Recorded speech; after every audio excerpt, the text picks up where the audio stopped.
이 시간 사도신경으로 우리의 신앙을 고백하심으로 목요일 새벽 예배를 하나님께 드리도록 하겠습니다. 전능하사 천지를 만드신 하나님 아버지를 내가 믿사오며 그 외아들 우리 주 예수 그리스도를 믿사오니 이는 성령으로 잉태하사 동정녀 마리아에게 나시고 본디오 빌라도에게 고난을 받으사 십자가에 못 박혀 죽으시고 장사한 지 사흘 만에 죽은 자 가운데서 다시 살아나시며 하늘에 오르사 전능하신 하나님 우편에 앉아 계시다가 저리로서 산 자와 죽은 자를 심판하러 오시리라. 성령을 믿사오며 거룩한 공회와 성도가 서로 교통하는 것과 죄를 사하여 주시는 것과 몸이 다시 사는 것과 영원히 사는 것을 믿사옵나이다. 아멘. 이 시간 찬송가 325장 예수가 함께 계시니 찬송하도록 하겠습니다. 찬송가 325장입니다. 이전 찬송가는 359장입니다.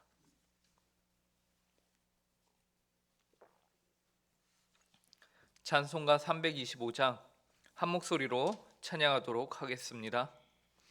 예수가 함께 계시니 시험이 오나 겁없네. 기쁨의 근원 되시는 예수를 위해 삽시다. 날마다 주를 섬기며 언제나 주를 기리고 그 사랑 안에 살면서 딴 길로 가지 맙시다. 이 세상 사는 동안에 주 이름 전파하면서 무한한 극락 주시는 예수를 위해 삽시다. 날마다 주를 섬기며 언제나 주를 기리고 그 사랑 안에 살면서 딴 길로 가지 맙시다. 이 세상 친구 없어도 예수는 나의 친구니 불의한 일을 버리고 예수를 위해 삽시다. 날마다 주를 섬기며 언제나 주를 기리고 그 사랑 안에 살면서 딴 길로 가지 맙시다. 주께서 심판하실 때 잘했다 칭찬하리니 이러한 상급 받도록 예수를 위해 삽시다. 날마다 주를 섬기며 언제나 주를 기리고 그 사랑 안에 살면서 딴 길로 가지 맙시다. 아멘. 함께 기도하겠습니다. 하나님 아버지 감사합니다. 오늘도 복되고 귀한 한날을 허락하여 주시고 저에게 새 날의 새 호흡을 허락하여 주심으로 이렇게 하나님 앞에 나와 기도함으로 하루를 시작할 수 있도록 은혜를 허락하심에 감사합니다. 하나님 아버지, 이 시간 오늘 저희에게 허락하신 귀한 하루를 저희가 하나님의 뜻에 합당하게 살기 위해서 하나님의 뜻이 무엇인지 하나님 아버지 말씀을 통하여서 알고자 하오니 이 시간 성령의 충만함으로 저희에게 지혜를 허락하여 주시고 저희를 하나님 아버지 예수 그리스도의 보혈로 새롭게 깨끗게 하셔서 하나님의 말씀을 저희가 사모함으로 들을 수 있는 이 시간 되게 하여 주시옵소서. 또한 그 가운데 하나님 아버지 은혜를 허락하여 주시고 오직 한 삼위일체 되시는 하나님 한 분만을 저희가 온전히 붙들고 의지하는 이 시간 되게 하여 주시옵소서. 감사하며 이 모든 말씀 예수님의 이름으로 기도합니다. 오늘 저희에게 주시는 하나님의 말씀은 구약성경 10편 107편 10절부터 16절까지의 말씀입니다. 시편 107편 10절부터 16절까지의 말씀입니다. 제가 가진 성경으로 구약 883페이지입니다. 시편 107편 10절부터 16절까지의 말씀. 이 시간 저희에게 주시는 하나님의 말씀입니다. 하나님의 말씀을 들으시기 바랍니다. 사람이 흑암과 사망의 그늘에 앉으며 공고와 쇠사슬에 매임은 하나님의 말씀을 거역하며 지존자의 뜻을 멸시함이라. 그러므로 그가 고통을 주어 그들의 마음을 겸손하게 하셨으니 그들이 엎드러져도 돕는 자가 없었도다. 이에 그들이 그 환난 중에 여호와께 부르짖음에 그들의 고통에서 구원하시되 흑암과 사망의 그늘에서 인도하여 내시고 그들의 얽어맨 줄을 끊으셨도다. 여호와의 인자하심과 인생에게 행하신 기적으로 말미암아 그를 찬송할지로다. 그가 논문을 깨뜨리시며 쇠빗장을 꺾으셨으리로다. 아멘. 인생을 사는 데 있어서 인생의 흑암과 사망의 그늘에 처하는 일들을 우리는 종종 겪게 됩니다. 그리고 그 인생의 흑암과 사망의 그늘이 우리를 덮치는 몇 가지의 이유가 있죠. 우리 스스로의 잘못 혹은 타인으로 인하여서 겪게 되는 어려움, 여러 가지의 이유들이 있습니다. 그런데 오늘 본문에서는요, 그런 다양한 원인들 가운데서 하나님의 말씀을 거역하고 그분의 뜻을 멸시함으로 받게 되는 경우를 다루고 있습니다. 그래서 본문 10절과 11절을 보시면은 다음과 같이 말하고 있습니다. 사람이 흑암과 사망의 그늘에 앉으며 공고와 쇠사슬에 매임은 하나님의 말씀을 거역하며 지존자의 뜻을 멸시함이라. 우리가 여러 가지 이유들로 인하여서 흑암과 사망의 그늘, 우리의 인생 가운데 어려움이 겹치게 되는데, 특히 오늘 본문은 하나님의 말씀을 거역한 자들에게, 하나님의 그 지존자의 뜻을 멸시하는 자들에게 이러한 일이 임한다라고 말하고 있는 것이죠. 오늘 본문은 그리고 이스라엘 백성들이 그래서 겪게 되는 그 흑암과 사망의 그늘이 무엇인지를 저에게 구체적으로 보여주는데, 10절에 보니까요, 공고와 쇠사슬의 매임이라면서 이스라엘 백성들이 쇠사슬에 매였다라는 표현을 통해서 그들이 당하는 고초가 이방 민족들에게 포로로 끌려가고 그들에게 붙잡히는 그러한 사건을, 그러한 상황임을 우리에게 시사해주고 있습니다.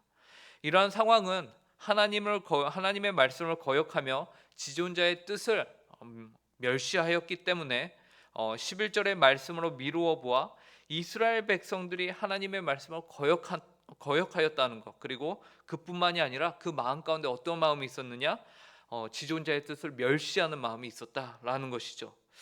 여러분, 멸시하는 마음까지 갖고 있었다는 것은 이들의 죄악상이 얼마나 심각하였는지를 우리에게 보여주는 것이에요. 하나님이 어떤 분이십니까? 이스라엘을 택하셨고 그들로 열방을 다스릴 권세를 주신 분이 바로 하나님이셨습니다.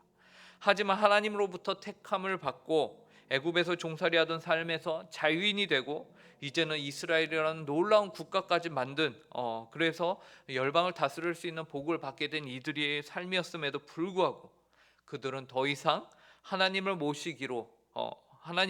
모시기보다는 그들은 이제 마음 가운데 하나님을 이용하기에 바빴고 하나님을 이용하여서 자신들의 배를 배불리기에 늘 열심이었습니다. 그리고 정작 자신들이 섬기고 모셔야 하는 하나님의 말씀을 거역하며 그분의 뜻을 멸시하였다라는 것이죠. 멸시가 무엇입니까? 멸시는 상대를 자신보다 낮게 여기는 것인데, 이들은 자기들에게 이처럼 큰 은혜를 베푸시며 구원을 허락하신 하나님을 멸시하였다라는 것입니다. 이들은 천지를 창조하시고 전능하신 하나님, 자기보다 낮은 존재로 여겼습니다. 그 하나님을 자기보다 낮은 존재로 여겼어요. 이는 조그만 이상적인 판단을 해도 전혀 이해가 되지 않는 행동인 것이죠. 그러므로 이스라엘 백성들에게 하나님의 심판이 임하게 된 것은 어떻게 보면 너무나도 당연한 결과였다라는 것입니다. 그래서 사람이 흑암과 사망의 그늘에 앉으며 공고와 쇠사슬에 매임은 하나님의 말씀을 거역하며 지존자의 뜻을 멸시함이라고 성경은 말하고 계신 겁니다. 하지만 우리는 이때 하나님이 그의 백성들에게 내리는 그 심판이요, 사망이 아닌 사망의 그늘이다라는 것을 우리가 또한 잊지 말아야 할 것입니다. 여러분, 사망은 실체입니다. 그래서 사망은 그 생명을 앗아가는 것이요, 하지만 하나님이 허락하시는 것은 사망이 아니라 사망의 그늘입니다. 사망의 그늘은 결코 실체가 아닙니다. 그것은 말 그대로 그림자에 불과합니다. 이 말은 형평상 하나님이 그의 백성을, 하나님의 말씀을 거역하였기 때문에 그의 백성들을, 하나님의 뜻을 멸시하였기 때문에 그의 백성들을 하나님이 어려움을 당하도록, 그리고 그들에게 심판을 내려야 하지만 그들의 결국은 아주 망하는 것은 아님을 우리에게 말해주고 있는 것입니다. 즉, 이스라엘 백성들의 거역과 멸시에 대해서 하나님은 끝까지 그들을 챙기며 그들이 돌아오기를 바라고 계시는 하나님이시다라는 것입니다. 하나님의 은혜가 한량없음을 우리에게 알려주고 있는 것이에요. 그 결과 12절에서 하나님의 말씀을 거역하며 그 뜻을 멸시하는 이들을 향해 하나님이 직접 내리신 극약 처방이 있습니다. 너무나도 급해서 어쩔 수밖에 없는 그런 것들이 있습니다. 그것은 바로 그들에게 고통을 주는 일이었던 것이죠. 12절을 보시기 바랍니다. 그러므로 그가 고통을 주어 그들의 마음을 겸손하게 하셨으니 그들이 엎드려져도 돕는 자가 없었도다. 하나님께서는 그의 백성이 그분의 말씀을 거역하며 듣지 않을 때에 고통을 주십니다. 그리고 그들이 엎드려져도 그들을 돕는 자가 없게 만드세요. 엎드려졌을 때에 돕는 자가 없다는 것은 이스라엘 백성들이 이 세상 가운데서 참으로 외롭고 홀로 있는 존재로 만드셨다라는 것을 의미하죠. 그래서 결국 이스라엘 백성들은 누구를 바라보게 됩니까? 바로 하나님을 바라보게 만드시는 것이에요. 모든 상황을 하나님이 그렇게 만들어 가시는 것입니다. 그 상황 가운데 있을 때, 그 상황 가운데 있는 자에게는 너무나도 이 상황이 힘들고 어렵게 보일지 모르지만 그 결국은, 그리고 그 의도하시는 바는, 하나님은 나를 좀 바라봐라 라는 마음으로 그러한 형벌을 내리고 계시다라는 것이죠. 바로 하나님 한 분만을 바라볼 수밖에 없도록 만드시는 것이, 돕는 이가 없게 만드셔서 결국에는 하나님을 찾게 되고 오직 하나님께만 부르짖을 때까지 오히려 백성들을 기다리시는 분은 하나님이셨던 것입니다. 그런데 다시 한번 말씀드리지만 이들에게 다음과 같은 고통을 주시는 이유는 그들로 아예 망하게 하기 위함이 아니라 그들의 마음을 겸손하게 만들기 위함이었습니다. 겸손하게 된다는 것은 아까 말하였던 여호와 하나님 아버지를 멸시하는 것과는 정반대의 태도와 자세인 것이죠. 그래서 하나님께서는 멸시하는 그 마음에서 겸손하게 되는 것을 창조하십니다. 겸손하게 된다는 것은 지존자의 말을 듣는 것이요, 이전에는 자신이 무시하고 멸시하던 그 말을 듣게 됩니다. 그리고 그 뜻에 순종하게 되는 것을 의미합니다. 하나님이 원하시는 것은 바로 이것입니다. 겸손한 마음으로 인한 순종인 것이죠. 이 일을 위해서 하나님은 사망이 아닌 사망의 그늘을 내리시고 그들에게 고통을 주셨던 것입니다. 이런 의미에서 성도가 당하는 고난은 그에게 있어서 약이 됩니다. 왜냐하면 그를 옳은 길로, 생명의 길로 인도하시기 때문입니다. 양은 결코 목자의 곁을 떠나서는 홀로 살 수 없는 존재이죠. 성도도 절대로 여호와 하나님을 떠나서는 살 수 없습니다. 그리고 결국에 기다리시던 강팍하고 교만하며 지존자를 멸시하던 그 고집을 하나님이 꺾으십니다. 그때가 올 것입니다. 강팍한 마음이 꺾이고 결국 자신이 붙잡을 뿐은 이 세상에 하나님 한 분밖에 안 계시는구나 라는 것을 깨닫게 되는 것이죠. 이스라엘 백성은 하나님 여호와를 부르짖는 때가 오는 것입니다. 본문 13절과 14절을 보십시오. 이에 그들이 그 환난 중에 여호와께 부르짖음에 그들의 고통에서 구원하시되 흑암과 사망의 그늘에서 인도하여 내시고 그들의 얽어맨 줄을 끊으셨도다.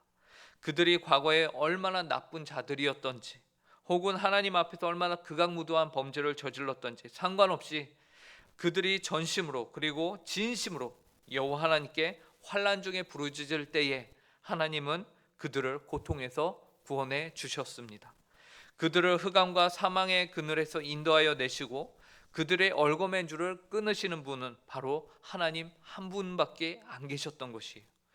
하나님의 심판의 궁극적인 목적이 여기서 성취가 됩니다. 이제 시편 기자는 구원을 받은 이스라엘 백성들을 향해서 이제 너희가 하나님을 찬양할 때다라고 말하고 있습니다. 본문 15절과 16절입니다. 여호와의 인자하심과 인생에게 행하신 기적으로 말미암아 그를 찬송할지어다. 그가 논문을 깨뜨리시며 쇠빗장을 꺾으셨음이로다. 시편 기자는 여호와로부터 구원을 받은 이들에게 그분의 인자하심과 인생에게 행하신 기적으로 말미암아 그를 찬송할지어다라고 외치고 있습니다. 그분의 인자하심, 비록 때로는 우리에게 혹독하게 다가오는 그런 하나님의 심판이며 징계일지 모르지만 그것도 하나님의 인자하시며 또 그 가운데서 하나님을 다시 부르짖고 자신의 마음을 겸손하여서 하나님께 구하였을 때에 하나님께서 그 어려운 가운데서 건지시는 것 또한 하나님의 인자하심입니다. 그러므로 성도의 삶에 있어서 시작부터 끝까지 모든 것이 다 하나님의 인자하심인 것이죠. 그리고 그분은 논문을 깨뜨리시며 쇠빗장을 꺾으신다라고 말씀하고 계세요. 일반적으로 당시의 성문은 논문이 아니었습니다. 나무문이었어요. 그리고 빗장도 나무 빗장이었습니다. 그런데 성경에서 오늘 16절에서는 논문과 쇠빗장이라고 합니다. 이것은 정말로 견고하며 아주 위대한 것을 의미하죠. 근데 인간 스스로의 힘으로 어떻게 부수지 못하는 그것을 여호와님께서 깨셨다라고 말씀합니다. 사람이 절대로 혼자의 힘으로는 극복할 수 없는 상황과 형편임에도 불구하고 그 상황과 형편을 하나님이 모두 꺾으셨습니다. 그분 불가능해 보이는 논문을 깨뜨리시며 쇠빗장을 꺾으신 것이죠. 하나님은 그렇기 때문에 우리의 찬양을 받으시기에 합당하신 분이십니다. 오늘 말씀을 통하여 때로는 우리의 악함을 꺾으시기 위해서 우리에게 고난을 허락하시는 하나님 앞에 우리가 늘 겸손과 하나님 한 분만을 찾고 부르짖어서 그 고난 가운데 우리를 건지시고 하나님의 놀라운 은혜로 함께 하시는 그분을 찬양할 수 있는 모든 성도님들 되시길 간절히 바랍니다. 그의 백성을 향하신 하나님의 낮추심은 결코 아예 망하게 하심이 아니다라는 것을 우리가 기억하며 혹시 내가 하나님을 멸시하거나 그분의 뜻을 거스르는 모습이 있다면 우리가 취해야 할 행동은 하나입니다. 속히 그분께 부르짖고 회개하는 것입니다. 그분께로 돌아가는 것입니다. 그리하여 한량없는 하나님의 인자하심과 그분의 구원의 능력을 늘 경험하며 하나님께 감사하며 하나님께 찬양하는 모든 성도님들 그리고 오늘 하루가 되시길 간절히 바랍니다. 함께 기도하겠습니다. 하나님 아버지 참으로 감사합니다. 복되고 귀한 오늘 하루를 또한 허락하여 주심에 감사하고 오늘 하루를 살아가면서 저희가 어떠한 생각과 자세를 가지고서 하나님 앞에 살아가야 하는지를 또한 알려주시니 감사합니다. 하나님 아버지 때로는 저희의 무지함과 하나님 아버지 저희의 하나님 아버지 범죄함과 죄악됨으로 인하여서 그리고 하나님 아버지께서 지존자이심에도 불구하고 하나님의 뜻을 저희가 멸시함으로 인하여서 하나님 아버지 앞에서 바르지 못한 모습으로 살아가여서 하나님께서 어쩔 수 없이 저에게 형벌을 그리고 징계를 내리시는 때가 있음을 봅니다. 그럼에도 하나님 아버지 감사합니다. 저희를 포기하시고 저희를 그냥 놔두시는 것이 아니라 하나님 아버지께서 저희가 다시금 주님께로 돌아올 수 있는 기회를 허락하여 주심에 감사합니다.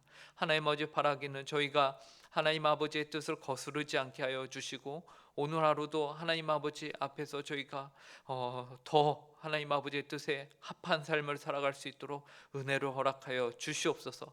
그래서 하나님 아버지 저희가 하나님 아버지를 영화롭게 하며 하나님께 영광 돌리며 하나님으로부터 오는 놀랍고 귀한 은혜들을 그 놀라운 복들을 받아 누리는 복된 삶을 살아갈 수 있게 하여 주시옵소서. 저희는 연약합니다. 저희는 부족합니다. 그러나 하나님 아버지께서 베푸신 그 구원의 은혜와 예수 그리스도께서 성취하신 그 놀라운 의를 저희가 취함으로 말미암아 하나님을 아바 아버지라 부르는 복되고 귀한 하루가 되게 하여 주시옵소서. 감사하오며 이 모든 말씀 예수님의 이름으로 기도합니다. 아멘. 하늘에 계신 우리 아버지여 이름이 거룩히 여김을 받으시오며 나라의 임하옵시며 뜻이 하늘에서 이루어진 것 같이 땅에서도 이루어지이다. 오늘날 우리에게 일용할 양식을 주옵시고 우리가 우리에게 죄 지은 자를 사하여 준 것 같이 우리 죄를 사하여 주옵시고 우리를 시험에 들게 하지 마옵시고 다만 악에서 구하옵소서. 대개 나라와 권세와 영광이 아버지께 영원히 있사옵나이다. 아멘.